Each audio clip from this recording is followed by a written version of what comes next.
Buenos días, hermanos, que Dios los bendiga. Es un placer una vez más estar con ustedes a través de este medio. Le pedimos que por favor no dejen de orar por la iglesia. Estamos tratando de hacer todo lo posible para poder volver a reunirnos. Las gestiones están bastante avanzadas, sin embargo sabemos que la decisión está completamente en manos de Dios. No sabemos muy bien qué ha de pasar, como le mencioné, ahora mismo está totalmente fuera de nuestro control, hemos hecho todo lo que está en nuestro alcance hasta el momento, ¿no? Y puede que haya necesidad de hacer algo más. Sin embargo, pídale a Dios que por favor nos dé la sabiduría para hacer lo correcto y que si es su voluntad nos permita poder congregarnos pronto. Nos encantaría que el año termine y ya hayamos podido volver a vernos cara a cara un domingo. Así que eso creo que debería ser nuestra petición número uno y le agradecemos que estén pendientes de eso. Hoy, hermanos, empezamos una nueva serie. Hoy empezamos la serie del libro de Jueces. Así que sería nuestro segundo libro para estudiar en lo que va de nuestra corta historia como iglesia. Jueces es un libro muy interesante. Así que espero que pueda ser no tanto de su agrado, sino más bien que pueda ser de edificación para usted, para su vida, que le pueda servir para aprender más de Dios, para poder conocerlo más y para que lo ayude a crecer en su santidad día a día para con Él. Así que, hermanos, les pido que por favor me acompañen en oración. Amado Dios, te doy gracias por la oportunidad que nos das de estudiar tu palabra, de poder estar meditando en ella. Gracias porque tu palabra completa es perfecta y nos permite poder verte, Señor, revelado de una manera distinta en cada parte de ella. Yo te ruego que nuestro estudio en el libro de Jueces no sea la excepción, que podamos, Señor, verte cada día, cada domingo que estemos predicando de tu palabra en este libro y que, Padre, podamos cada vez más entender un poco acerca de ti a lo largo de la historia de la nación de Israel y específicamente durante este periodo en particular de los jueces. Gracias por tu amor, por tu dirección que nos das. Y yo te ruego que también nos guíes en cuanto a la apertura de la iglesia para que permita, Señor, dentro de tu voluntad, que nos podamos reunir lo más pronto posible. Amén. Ok, hermanos, como hoy es el primer domingo que vamos a ver jueces, vamos a ver solamente una pequeña porción del capítulo 1, sería solamente del versículo 1 al versículo 7, pero antes de entrar a los versículos del capítulo 1, vamos a ver una pequeña introducción del libro de jueces, para tener un poco de contexto. Okay, para empezar, el libro de jueces tiene un nombre que puede que enrede un poco, porque cuando uno escucha el nombre juez, uno suele pensar en una corte, abogados, algo que tenga que ver con el derecho y con la ley. Y aunque ciertamente sí tienen algo que ver con eso, y hubo algunos jueces, pero muy pocos, que tuvieron funciones legislativas, como por ejemplo Débora, la realidad es que la mayoría de los jueces no fueron ese tipo de persona. Su rol en la nación de Israel fue más bien de ser un líder militar, de poder llevar a la nación a la guerra y liberarlos de la opresión de los pueblos enemigos, los cananeos, los filisteos y bueno, cualquier pueblo, los madianitas, que estuviesen acechando contra la paz y contra la estabilidad de Israel. Así que básicamente los jueces eran salvadores, libertadores de la nación de Israel. Así que lo primero que le pido es que cuando escuche juez se borre, en este caso muy particular del libro, la imagen que pueda tener de alguien en una corte con una toga negra emitiendo decisiones, porque no es lo que vamos a ver primordialmente en este libro. Vamos a ver, cuando escuche la palabra juez, a personas que van a ir adelante de un ejército a pelear, a generales de batalla, a libertadores. Piense más en una figura importante de un ejército, un general o algo similar. Así que eso es lo más importante que debemos entender. La palabra que se utiliza para determinar el título de juez se puede traducir también como contender, defender, gobernar o juzgar. Así que por eso que puede ser bien traducida como juez, de la manera que usted se lo imagina normalmente, o como lo que le acabo de mencionar, como un líder que defiende, que pelea. En este libro se mencionan 13 jueces. De hecho, hay unos tal vez que puedan entrar dentro de una misma categoría, como Débora y Barak, que estaban juntos, pero son 13 jueces. Pero se sabe por la palabra de que hubieron por lo menos 2 jueces más, Elí y Samuel, que juzgaron también a la nación de Israel previo a la monarquía. Así que por lo menos vamos a ver 13 jueces en este libro, 13 personas que Dios levantó para juzgar o liberar a la nación de Israel. ¿Quién es el autor del libro de jueces? Es desconocido. Si alguien le dice que tiene certeza de quién es el autor, estaría mintiendo. Sin embargo, los hebreos o los judíos se inclinan por creer de que el autor es Samuel. La tradición judía hebrea tiene en su Talmud a Samuel como el escritor de este libro, mas no hay pruebas que puedan validar esto. Por tanto, preferiremos, para efectos de curarnos en salud, decir que el autor de este libro es desconocido. Sin embargo, aunque sea desconocido, el libro no deja de ser veraz, ya que está totalmente verificado que las narraciones que encontremos aquí son todas ciertas, todas verídicas y mantienen el hilo conductor de la revelación de nuestro Señor Jesucristo. Ok, ¿cuál es el contexto en el que se encuentra el libro de Jueces? Y esta es la parte tal vez del meollo, ¿no? Y trataré de profundizar un poquito más acá. La nación de Israel empieza con Abraham, estamos claros.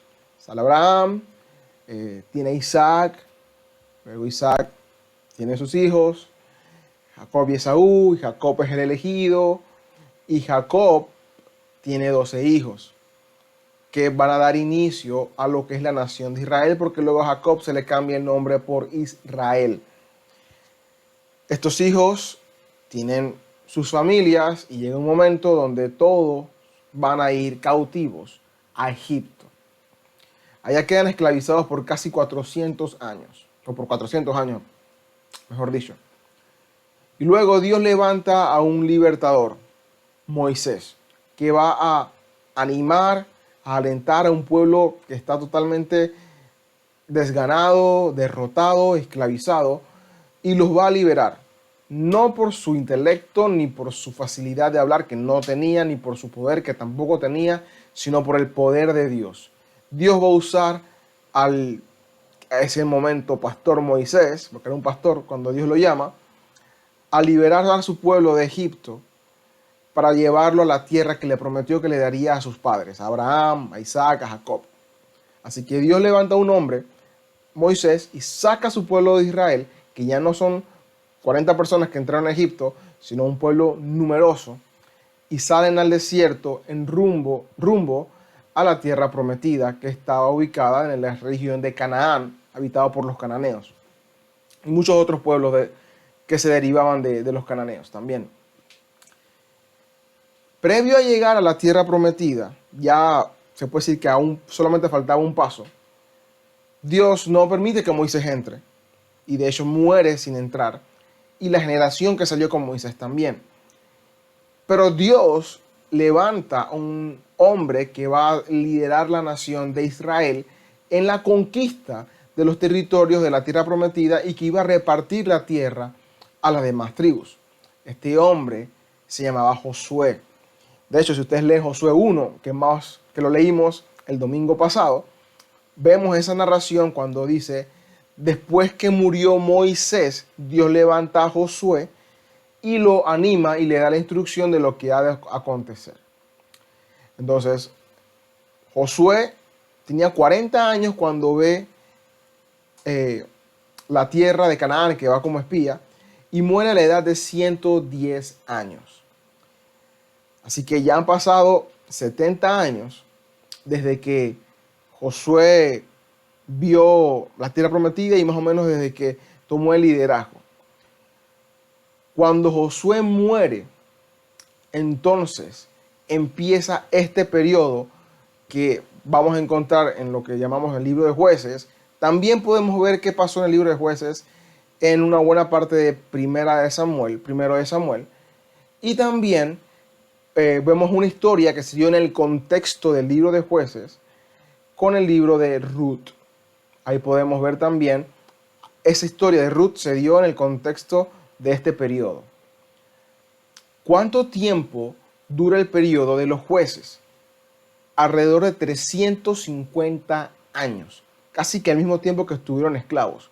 O sea, no fue poco tiempo en el cual el pueblo de Israel estuvo en este periodo liderado eventualmente por jueces que Dios levantaba o libertadores.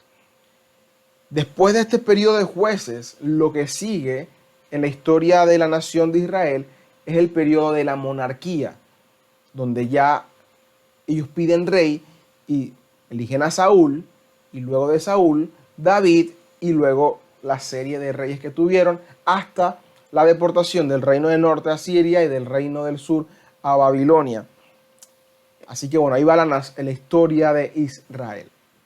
Entonces más o menos entonces el contexto en el que se encuentra Jueces. Después de la muerte de Josué, ya están en Canaán, no han terminado de conquistar los pueblos. Josué eliminó a muchos y avanzó y conquistó y repartió la tierra, pero todavía faltaba eliminar a más pueblos. Estamos en ese momento. Así que Josué era el líder nacional que tenía la nación de Israel. Pero entonces Josué muere. Y Dios no levanta a un hombre que sea el que siga dirigiendo la nación. Cuando muere Josué, él levanta a Moisés, empezando.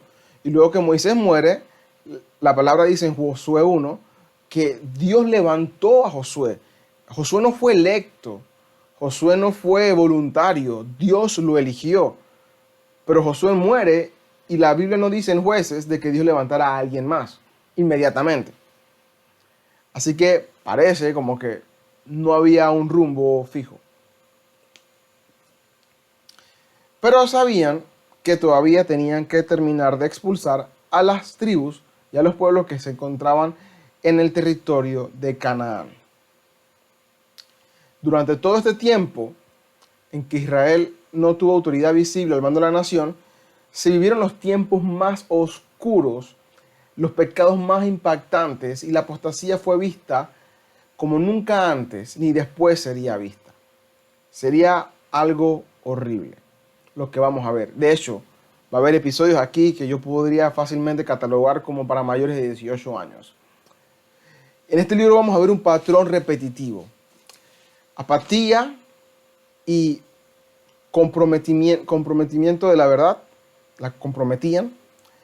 Rebelión y paganismo como consecuencia de eso. Se rebelaban y se iban a adorar a dioses falsos, se casaban con tribus paganas. Luego venía el castigo, hambre, plaga, guerra, esclavitud como consecuencia de su pecado. Luego venía la confesión y el arrepentimiento pidiendo auxilio al Señor, ayuda al Señor. Y finalmente Dios escuchaba, salvaba, levantaba a un juez, restauraba y el ciclo se repetía. Luego de que el juez conquistaba, liberaba, venía un periodo de paz, el tipo de paz humana, ausencia de guerra. Recuerden que hablamos de la paz, de que es más que la ausencia de conflicto, pero esta es la que vivían ellos, simplemente la ausencia de conflicto, y cuando venía ese momento, se dormían y volvían a rebelarse contra Dios y a comprometer la verdad, a ir a adorar ídolos. Venía el castigo nuevamente y se repetía el ciclo una vez más. Este libro fácilmente puede ser utilizado como para ver los errores de la nación de Israel. Puede ser utilizado como un libro que te muestre personas a imitar, héroes. Sé como Gedeón, sé fuerte como Sansón.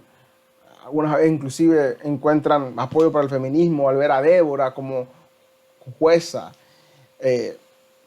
sé valiente como Otoniel, etcétera, etcétera. Pero no es el enfoque principal de Jueces.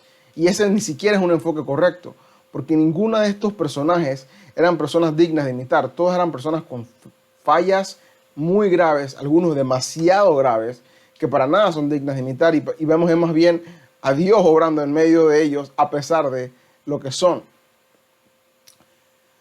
Usar este libro para conocer la historia de Israel sería interesante porque sí te muestra algo de la historia. No es malo, pero de nuevo, no sería lo ideal porque el libro no fue usado no fue escrito para este propósito. Y aquí es importante que sepamos que el libro de Jueces, al igual que todo el Antiguo Testamento, al igual que toda la Biblia, apunta a Cristo. Toda la Biblia, hermanos. De hecho, por eso es que podemos predicar de Jueces, como podemos predicar de Mateo, como podemos predicar de Génesis, como de Apocalipsis. No importa cuál libro leamos, todo apunta a Cristo. Y de hecho es una clave para estudiar la palabra, saber de que Cristo está revelado en toda la Escritura. Jesús lo dijo en Lucas 24. Moisés, los profetas, todo apunta a mí. Todos hablaban de mí. Así que el ver algún libro de la Biblia como irrelevante, como no necesario, es un grave error, porque lo que provocaría sería el dejar por fuera al personaje principal en toda la Biblia, que es Cristo. Así que eso es lo que importa aquí. Vamos a ver a Cristo como juez, Cristo como libertador, Cristo como el rey que no tenían. Textos claves del libro, estos versículos van a dar un pantallazo real de lo que estaba pasando ahí. Jueces 2, 16 y 17. Entonces el Señor levantó jueces que los libraron de la mano de los que los saqueaban. El Señor levantó los jueces, sin embargo, no escucharon a sus jueces, porque se prostituyeron siguiendo a otros dioses y se postraron ante ellos. Se apartaron pronto del camino en que sus padres habían andado en obediencia a los mandamientos del Señor, no hicieron como sus padres. Está el patrón que se repite una y otra vez en este libro. Dios levanta jueces, lo ignoran, la rebelión, el castigo, viene el arrepentimiento, vuelve, Dios levanta jueces, los libera y se va una y otra vez. Así que es importante ese pasaje porque te explica mucho de lo que pasa. Jueces 2:10 te da un poco de la razón de por qué sucede esto durante todo el libro. También toda aquella generación fue reunida a sus padres. ¿Cuál generación? La generación que estaba con Josué, la que vino con Josué. Y se levantó otra generación. La de Josué era una generación distinta a la de Moisés y la que se menciona en Jueces es distinta a la que estuvo con Josué. Pero ¿cuál es la clave aquí? Que después de ellos, esta generación que se levantó después de ellos, que no conocía al Señor ni la obra que Él había hecho por Israel. Así que la ignorancia de la palabra de Dios, la ignorancia de los hechos de Dios, es una evidente causa al desorden y al caos que vamos a ver en este libro. Y Jueces 21-25 también es algo que se va a repetir. No es de hecho la única vez que se dice en el libro. Lo van a ver bastante, principalmente hacia el final, pero es una realidad de todo el libro. Y dice así: en esos días, en Jueces 21-25, no había rey en Israel. Cada uno hacía lo que le parecía bien ante sus propios ojos.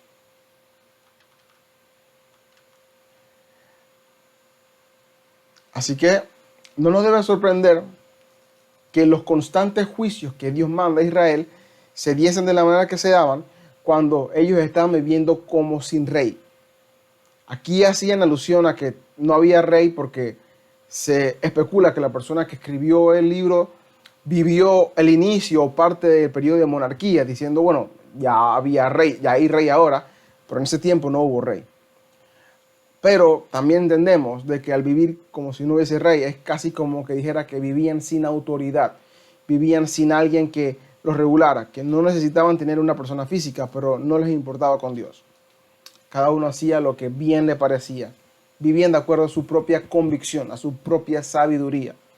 Y vivir de acuerdo a nuestra propia sabiduría es vivir actuando en necedad, en tontería, porque nuestra sabiduría es tontería. Sabio es vivir en la sabiduría de Dios, no en la nuestra. Pero hermanos, así estaba la nación de Israel en ese tiempo. Y yo creo que eso inclusive aplica muy bien para el tiempo de hoy, porque hoy la gran mayoría quiere vivir de esa manera, vivir como a mí bien me parece y lo que diga el rey Jesús, poco me importa. Peor aún, tengamos cuidado, hermanos, porque hay muchos creyentes viviendo como si no hubiese rey. ¿Y cómo sabemos esto? Porque la palabra dice una serie de cosas que todo creyente, todo hijo, todo esclavo de Cristo quisiera hacerlo o debería querer hacerlo. Y hay muchas personas que no les importa, que prefieren hacer lo que bien le parece. La Biblia dice esto, pero a mí no me importa, yo hago esto. La Biblia dice lo otro, pero a mí no me importa, yo hago esto, porque Dios tiene que entender, porque ya las cosas cambiaron, etcétera, etcétera, etcétera. Así que tengamos cuidado de querer vivir como a mí bien me parece, aunque de mi boca diga que existe un rey. Seamos cuidadosos.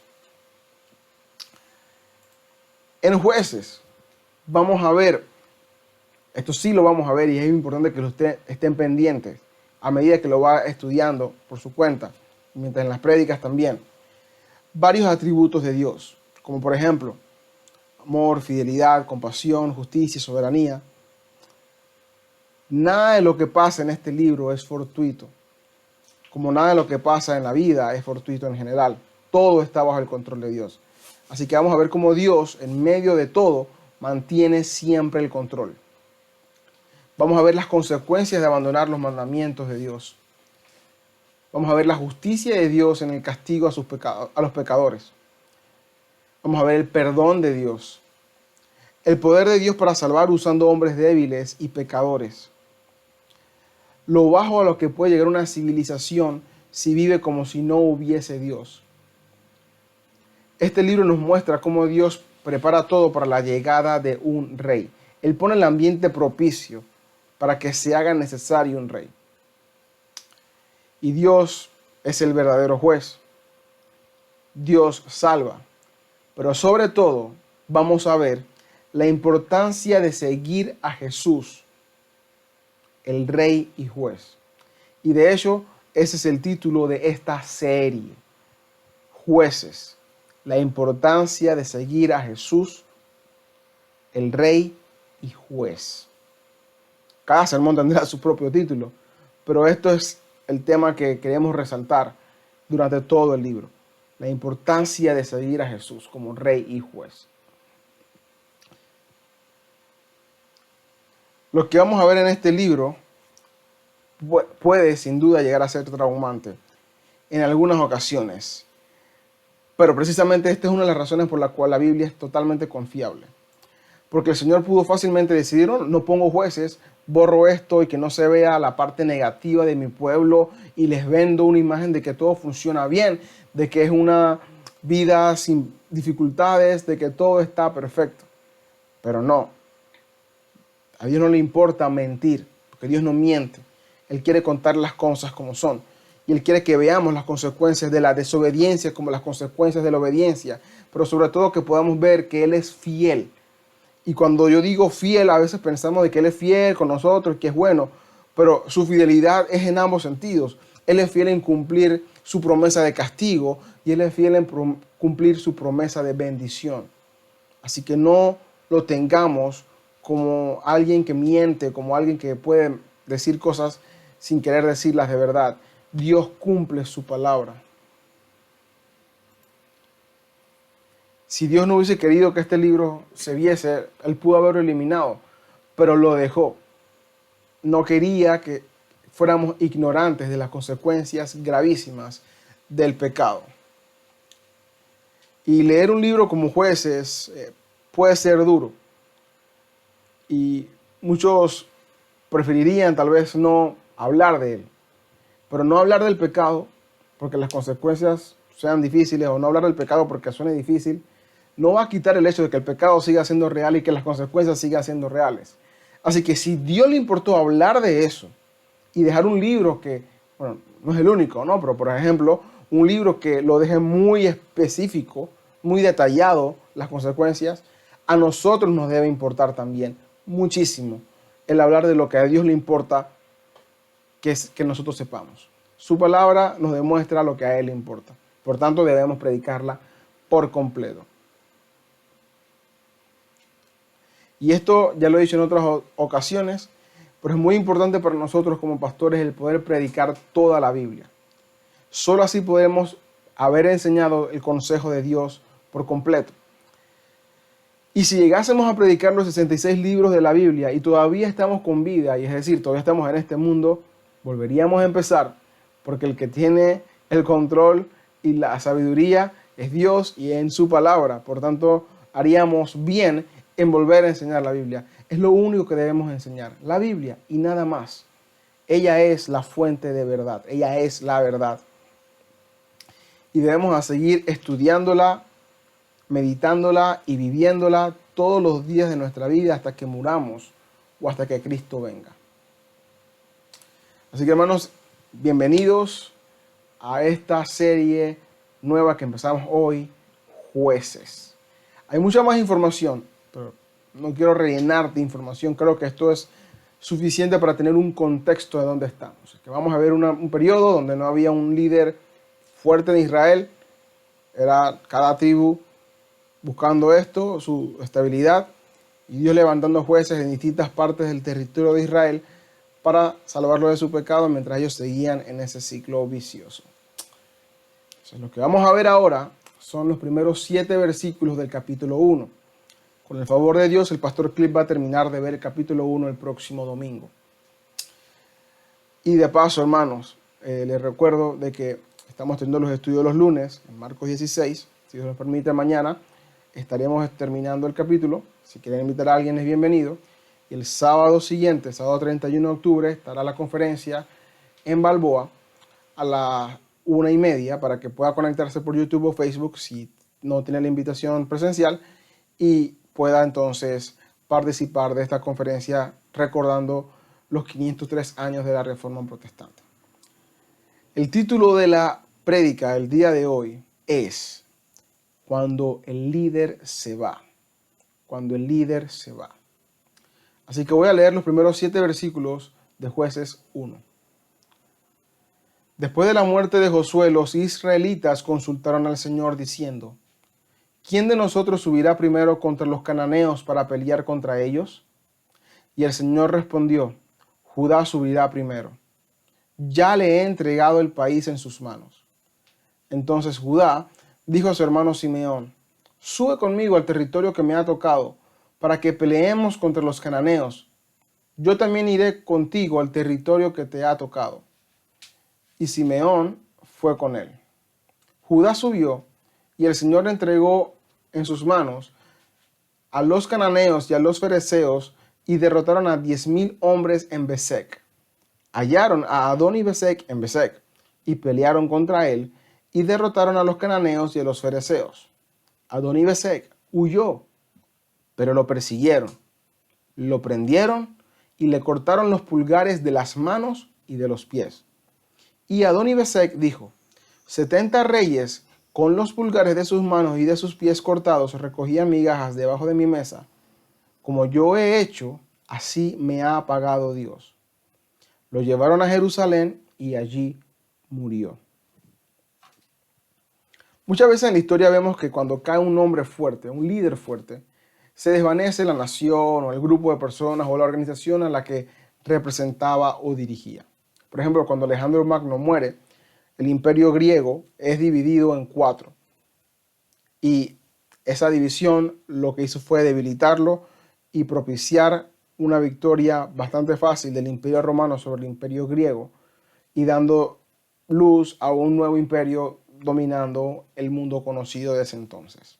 Así que sí, cuando un líder muere, hay muchas consecuencias que pueden ser negativas. Falta de dirección, falta de seguridad, falta de visión y suele traer desconcierto entre las personas que seguían a ese líder. Muchas veces cuando pasa esto, también es resultado de que el líder no se preocupó de levantar sucesores o un sucesor. Si lo hubiese hecho sería mucho más fácil. Ahora bien, en el caso de Israel no era exactamente así, porque realmente no les tocaba a ellos levantarlo. Era Dios quien levantó a Moisés, fue Dios quien levantó a Josué y fue Dios quien decidió no levantar a nadie después. Así que no es exactamente lo mismo, sin embargo, igual quedaron sin Josué. Y eso significaba estar sin alguien que dijera o hablara por todas las 12 tribus sobre el plan de acción y, bueno, básicamente el gobierno. Así que eso va a generar bastante incertidumbre.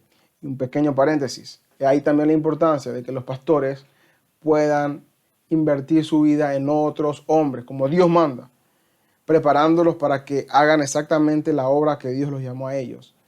Y por eso es que también es positivo la pluralidad de ancianos en la iglesia, porque cuando se muera uno, si tú tienes más ancianos, 2, 3, 5, se mantiene el liderazgo en la iglesia. Así que la pluralidad de ancianos no solamente es bíblica, que es suficiente razón para tenerla, sino que también es práctica. No vivimos del pragmatismo, que es vivir con lo que sea conveniente, pero lo que Dios manda siempre es sabio y en este caso funciona. Siempre bien. Pero entonces aquí se muere Josué, como empieza este capítulo, y al principio parece que todo va en orden. En el sentido que no parece que hubo un caos grande. Muere Josué y los israelitas deciden ir a consultar al Señor para saber qué había de hacer. Sabían que había territorio por conquistar, por tanto tenían que buscar quién era el que lo iba a conquistar primero. Así que lo primero que vamos a ver aquí es una gran aplicación que dice que ante la aparente falta de guía, ya sea de una persona o simplemente falta de información, lo que debemos hacer es consultarle a Dios de inmediato.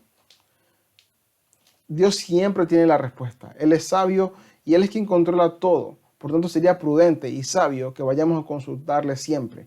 Esperemos su respuesta y una vez la tengamos, obedezcamos inmediatamente. Al pueblo que debían derrotar los israelitas no era cualquier pueblo, eran los cananeos, hijos descendientes de Cam, hijo de Noé, de Canaán, nieto de Noé. Y bueno, desde Génesis 49, desde Génesis 9, ya Dios le había dado la maldición a Cam y a Canaán de que iba a ser siervo de sus hermanos. Y es que los cananeos tampoco eran que estaban aquí siendo sacados porque Dios dijo que sí por tiranía. No, ellos eran malos. O sea, ellos carecían de una cosmovisión teocéntrica en Dios. Ellos estaban mucho más enfocados en lo material y no en las personas, a diferencia del pueblo de Israel. Y por ende no les importaba sacrificar a personas o maltratarlos con tal de obtener sus medios. Esa era la condición de los cananeos, un pueblo malvado. Mataba a sus niños, mataba a las personas de su pueblo con tal de mantener a los dioses satisfechos o obtener algún tipo de beneficio de ellos.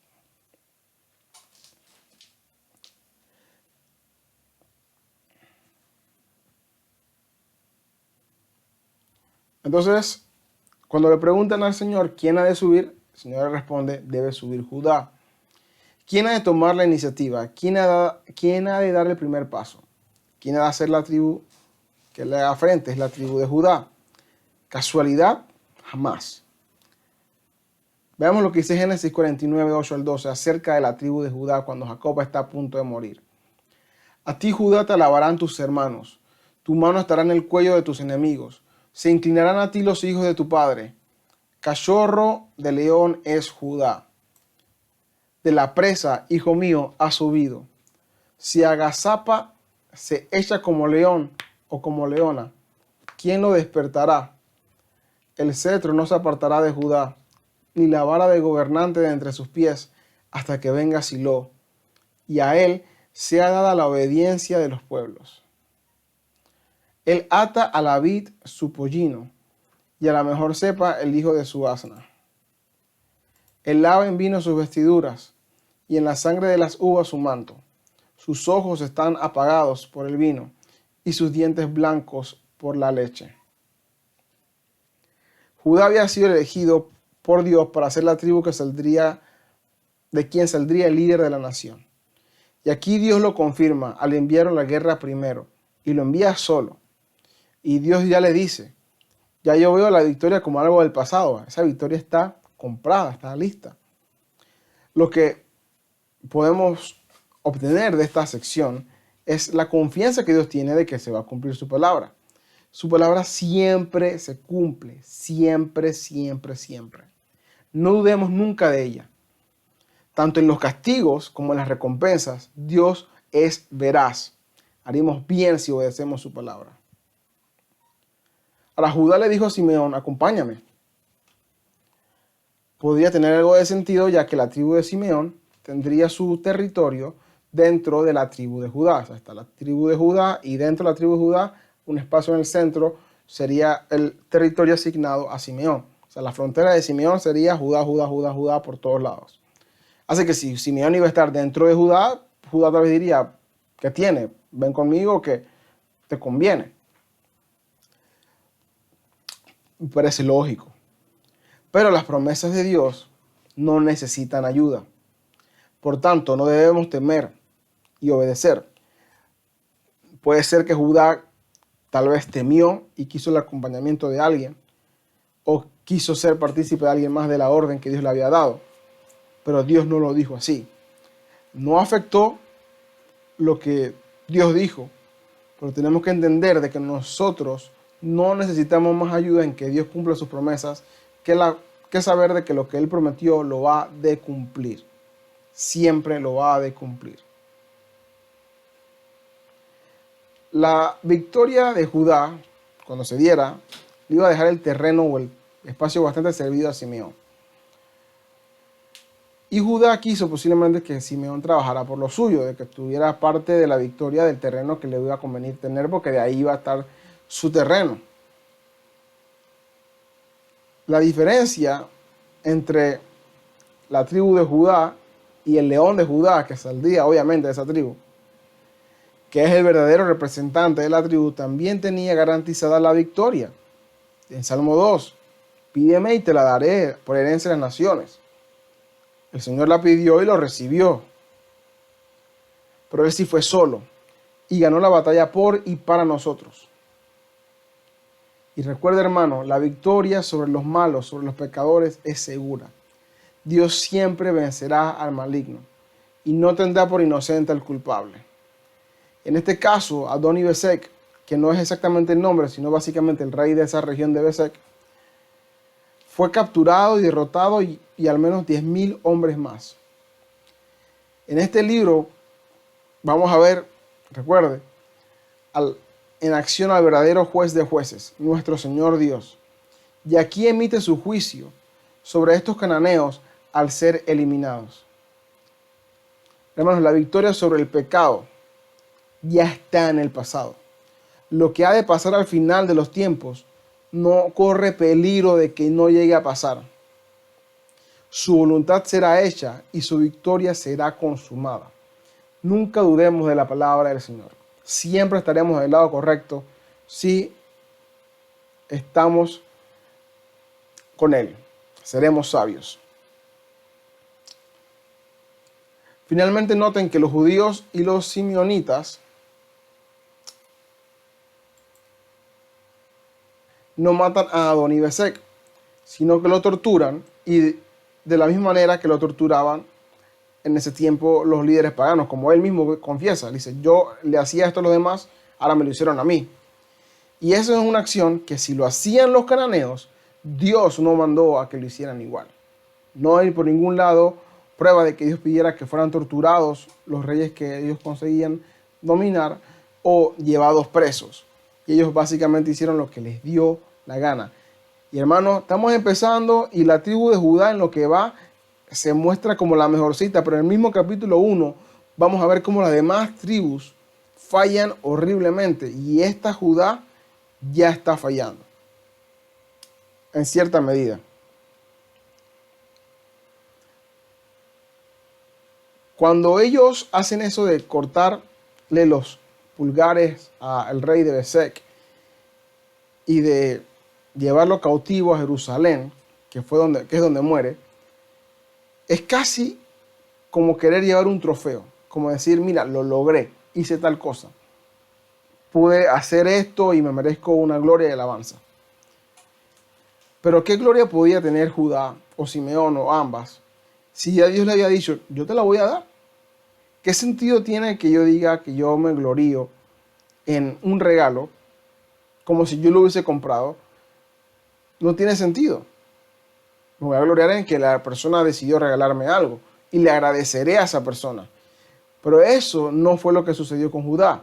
No fue inmediatamente agradecer por lo que pasó, sino que decidieron hacer las cosas a su manera y buscar su propia gloria, porque al traer un rey importante de esclavo, los demás podían ver, wow, Judá lo logró. Mira que Judá trae ese rey y el rey es grande y el rey es diferente. Y uy, le cortó los pulgares. De verdad que lo tenía dominado. Sí, alaben a Judá.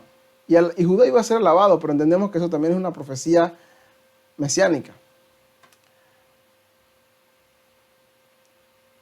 Ellos no estaban llamados a torturar o a llevar prisioneros, sin embargo lo hicieron, y dado que era normal entre las demás culturas, lo vieron como normal.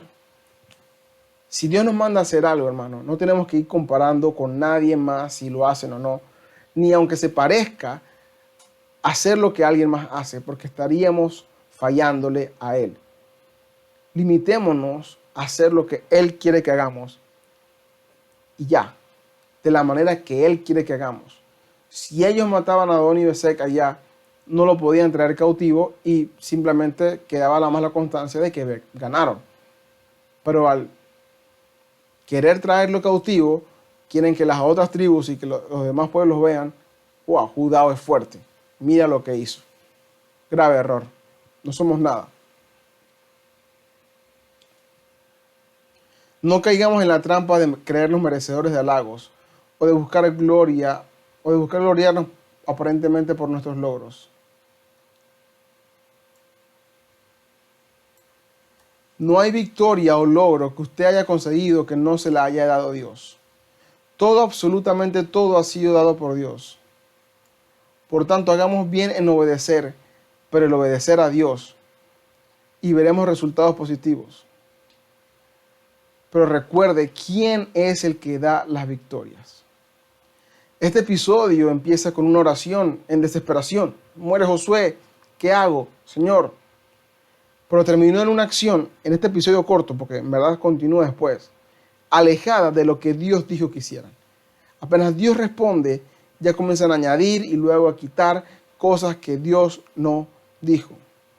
Bueno, cada día empieza igual como empezaron los israelitas cuando vieron que Josué no estaba. Señor, ¿qué hacemos? ¿A dónde voy? ¿Quién va primero? Pero no solamente ora al inicio, ora al final, ora al medio, ora en todo momento. Manténgase en comunicación con el Señor y dígale lo que sea que quiera decirle. Él le dará consuelo sin duda alguna. Dios es quien nos debe guiar y debemos agradecerle a Él y darle la gloria siempre en cualquier circunstancia. ¿Por qué? Porque Dios reina. Él es juez. Él es el líder que siempre está, que nunca falla. Cuando algún líder se va, cuando parece que no hay rumbo, parece que no hay rey, parece que no tenemos una autoridad, vaya siempre al líder que nunca se va, nunca se cansa, nunca se va. Hermano, vaya a Cristo. Él es nuestro libertador. Él es el león de la tribu de Judá que Dios llamó a que lidere la liberación de su pueblo, del pecado, de lo equivalente a los cananeos. Él es el indicado. Vaya a Él siempre. Confía en Él. Es lo más sabio y prudente que podemos hacer. Que Dios los bendiga. Oremos. Amado Dios, te doy gracias por la oportunidad que nos das de estudiar tu palabra y de poder meditar en ella. Padre, gracias porque nos permites poder entender un poco más de tu palabra, porque nos permites poder ver cómo, Señor, fácilmente nos podemos olvidar de ti, porque aún reconociendo tu conocimiento y tu soberanía, y aún recibiendo palabra tuya, y empezando en obediencia, fácilmente podemos desviarnos de tu orden inicial. Así que ayúdanos a mantenernos siempre conectados con tu palabra, y sea ella la que siempre nos alumbre el camino y dónde debemos ir. Gracias, Padre, por no dejarnos solos, por acompañarnos y por haber ganado las batallas que nosotros no podíamos ganar.